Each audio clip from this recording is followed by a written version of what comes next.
Disampaikan oleh Kepala Dinas Kesehatan Sumatera Selatan, Dr. Trisna Warman, jumlah pasien penyintas kasus HIV/AIDS di Sumatera Selatan sampai saat ini jumlahnya sebanyak 5.792 orang.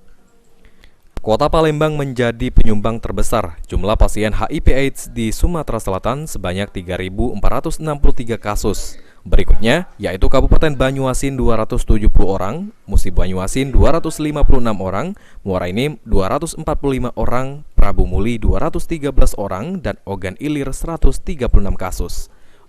Penyebab penularan HIV/AIDS di Sumatera Selatan karena pola pergaulan bebas, seks yang menyimpang, serta sering berganti pasangan. Iya benar. Pengaruh Narkoba Pak. Iya.